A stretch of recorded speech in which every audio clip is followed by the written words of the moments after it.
নমস্কার, Meghnad news bulletin থেকে মেহেরা সঞ্জয়।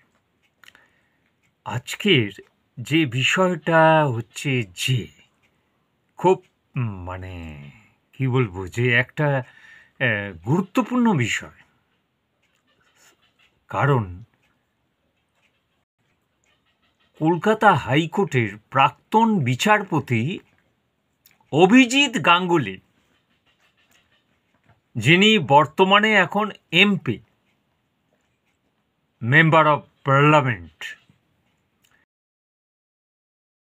আজ যে দলের এমপি সেই বিজেপির, তিনি আজ নয় 3 দিন আগে একটা বিপ্লব ঘটিয়ে ফেলেছেন এবং বাস্তবসম্মত কিছু কথা বলে ফেলেছেন। আসলে তিনি তো রাজনীতিবিদ নন, তিনি একজন আইনজীবী। তিনি একটা বিপ্লব করতে এসেছিলেন এবং দুরন্ত সব কিছু রায় দিয়েছিলেন, এবং মানুষটা একজন অসৎ ব্যক্তি নন। অসৎ ব্যক্তিরা সবসময় স্রোতের সঙ্গে ভেসে যান, কিন্তু যারা সৎ তারা কোনোদিন স্রোতের সঙ্গেও ভাসবে না, বাস্তব কথাটা মুখের উপর বলে দেবে। এই কথাগুলো বলতে গিয়ে অনেকে অনেক ক্ষতির সম্মুখীন হয়, যেমন আমিও হই। কিছু যায়ও আসে না, কারণ আমার আগে কেউ নেই, পিছনেও কেউ নেই।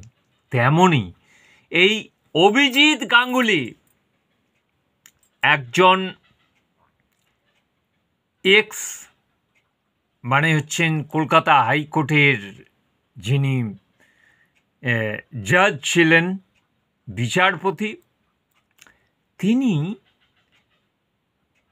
খাঁটি কথা বলে দিয়েছেন। এখন তিনি এমপি বিজেপির।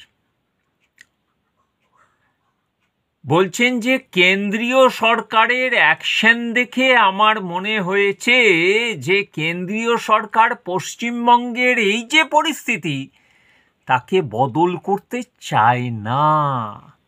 কেন্দ্রীয় সরকার যদি সে পরিস্থিতি বদল করতে না চায়,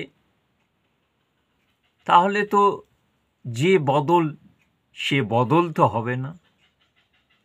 এই কথা বিগত অনেকেই বলে গিয়েছিলেন। তথাগত রায়, দিলীপ ঘোষ, সেই দিলীপ ঘোষ যিনি 2 থেকে 77-এ নিয়ে গিয়েছিলেন, দিলীপ ঘোষকে সাইড করে দেয়া হলো। এবং আজকে সত্যিই তো যারা বাংলায় এসে বাংলা ভাষা বলতে পারে না, আমি অবাঙালি এবং বাঙালি দুটো সত্তা আমার মধ্যে আছে। আমি বাংলায় পত্রিকা করি, বাংলায় থিয়েটার করি, বাংলা ভাষায় বলছি এবং বাংলায় এই চ্যানেল করি। আজ ওইখান থেকে, দিল্লি থেকে এসে বাংলায় এই সব বাঁদরামো করবে যেসব অবাঙালিরা, তাদের সত্যিই দিল্লি ভেজিয়ে দেওয়া উচিত এবং তাদের এখানে কোনো ঠাঁই দেওয়া উচিত নয়। এখানকার যে সেই সব করা উচিত। সত্যি তো অভিজিৎ গাঙ্গুলি একজন মানে একটা বিদগ্ধ ব্যক্তি। তার কথা যদি এই দিল্লির বিজেপি বালারা যদি ফেলে দেন, এই 2026-এ কোনো বদলও হবে না, কিছুই নয়।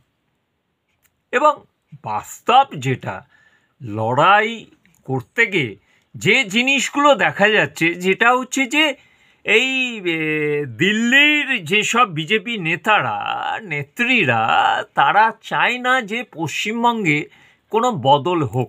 যেমন একটা কথা জেনে রাখুন, আজ তো এটা প্রমাণিত যে যখন এই পশ্চিমবঙ্গে যখন এই হারমাত সিপিএম তথা বামফ্রন্ট ছিল তখন, যেটা হচ্ছে যে দিল্লিতে তখন কাদের গভর্নমেন্ট ছিল? কংগ্রেসের। সেই কংগ্রেস এখন নেই, এই হারমাত বামফ্রন্টও নেই। কিন্তু আজ এই হারমাত বামফ্রন্ট কাদের সঙ্গে হাত মিলিয়েছে? এই কংগ্রেসের সঙ্গে। এটা তো প্রমাণিত, এখন তাই করে, এটা প্রমাণিত সত্য। মানুষ বিভ্রান্ত হয় এবং হিন্দু মুসলিমের প্রাণ যায়, আর কিছু বলার নেই। এবার বিচার বিবেচনার বিষয় মানুষ করবেন। আমি একজন ক্ষুদ্র সাংবাদিক, আমার বক্তব্য হচ্ছে যে এই জায়গায় আপনাদের সচেতন করা, আপনাদের ছেলে মেয়েদের সচেতন করা, আপনাকে সচেতন করা, যাতে আপনার অমূল্য প্রাণটা এই আগামী যে নির্বাচন, সেই নির্বাচনে যাতে না যায়, সে থেকে আপনারা ভালো থাকুন। কেন রাজনীতি করতে যাবেন? আর রাজনীতি কেউ করে না। রাজনীতি হচ্ছে যে যাদের পয়সা আছে, যাদের বাহুবল আছে, তারা রাজনীতি করে। আজকে এই বেশ্যালয়ের বেশ্যা মানে হচ্ছে যে, ভুল কথা বললাম আমি একটু, যারা হচ্ছেন যে যৌনকর্মী, দুঃখিত বোনেরা, আমি একটু ভুল কথা বলে ফেলেছিলাম, আমি ক্ষমা চাইছি। যে যৌনকর্মীরা এই রাজনীতিবিদদের চাইতেও অনেক বেটার। তারা দাঁড়িয়ে বলে যে আমাদের পয়সা নেই, খাবার পয়সা নেই, আমরা পয়সা নিয়ে দেহ বিক্রি করি।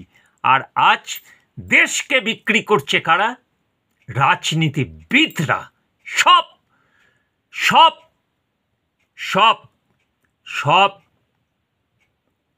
রাজনৈতিক দলের নেতা নেত্রীরা। জয় হিন্দ, বন্দে মাতরম, ভারত মাতা কি জয়।